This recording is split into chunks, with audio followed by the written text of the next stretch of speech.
Ce 5 novembre 2024, nous sommes réunis autour du texte de Luc, chapitre 14, versets 14 à 24.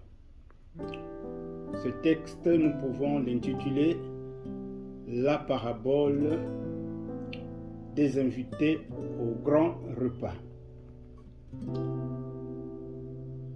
Alors, la parabole des invités au grand repas évoque l'idée du banquet messianique.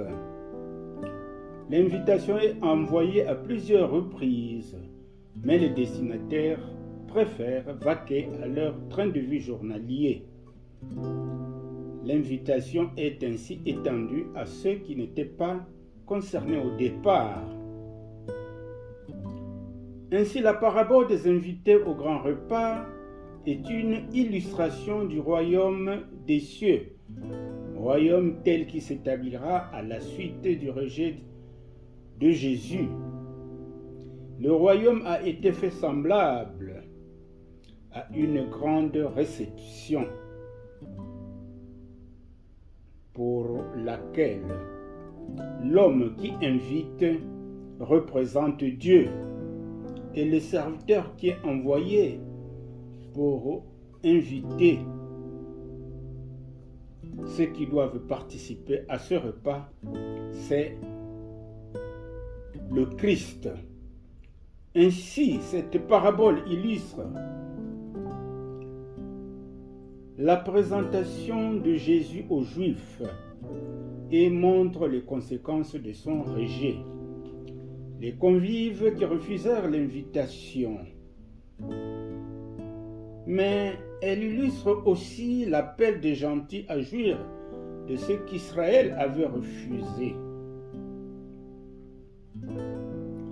Dieu fait faire donc un banquet auquel tout le monde est invité. À travers cette invitation, Dieu offre la grâce merveilleuse de faire participer le pécheur à la grande réception de son Fils, qui est l'outil de son plus grand amour pour l'humanité. C'est donc de la pensée de Dieu que découle le bonheur éternel des invités, qui ne sont autres que les pécheurs repentants. Les premiers convives repoussèrent l'invitation. Cette première invitation ou ces premières invitations eurent lieu pendant le séjour de Jésus sur terre, séjour qui prit fin par sa mort sur la croix. Malgré la grâce qui leur était offerte, ces premiers convives n'étaient pas dignes pour la plupart. Après la mort de Jésus, Dieu envoya les apôtres et d'autres disciples pour convier d'autres personnes au banquet. Mais ceux-ci furent persécutés et parfois mis à mort, ce qui amena les apôtres et les disciples à sortir des limites d'Israël et annoncèrent l'évangile aux nations. Une lecture attentive et assidue du livre des Actes des Apôtres nous fera comprendre que cette image du banquet messianique où toutes les races y seront conviées, c'est bel et bien une image à laquelle chacun de nous doit prendre conscience et y réfléchir. Ce travail de grâce qui passe par l'évangélisation de toutes les générations continue jusqu'à nos jours et ce jusqu'à la fin des temps. C'est ainsi que nous sommes tous invités à prendre place à la table de la grâce pour y jouir des bénédictions célestes qui sont en Christ. C'est dire que cette parabole dépasse dans son enseignement le temps où nous sommes pour montrer ce qu'il arrivera à la fin de la dispensation actuelle.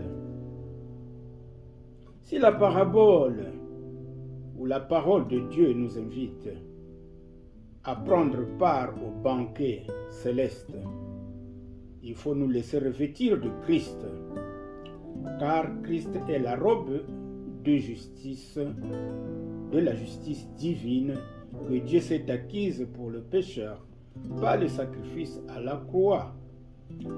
L'homme qui est repenti et régénéré et qui marche à la suite de Christ pourra jouir éternellement du festin que Dieu a préparé pour les racheter. Ces convives qui refusèrent l'invitation correspondent à tous ceux qui n'ont pas cru en Christ de façon authentique et n'ont pas été revêtus de sa justice. C'est dire qu'il ne suffit pas d'être chrétien et d'appartenir à une église pour être sauvé. Et être digne, il faut être digne citoyen du royaume. Pour cela, il faut recevoir Christ comme sauveur et seigneur de sa vie. C'est pourquoi la parabole des invités aux noces en Matthieu 22, 14 conclut ceci: il y a beaucoup d'appelés, mais peu d'élus. L'appel est sans nul doute le message de l'évangile auquel certains répondent de manière sûrement superficielle, n'étant pas élus de Dieu. Alors, quelle application pouvons-nous faire à notre vie? Chers lecteurs, le message de cette parabole s'adresse à toi et moi, car toute personne y est conviée à la table de grâce pour jouir de la présence éternelle de Dieu. Mais le chemin pour y parvenir est étroit. C'est la raison de l'interrogation suivante. Mon bien-aimé, mon frère, ma sœur, as-tu déjà revêtu ton habit du banquet messianique? Es-tu réellement en Christ? À chacun de nous de méditer. Mais si nous n'avons pas encore revêtu l'habit de justice,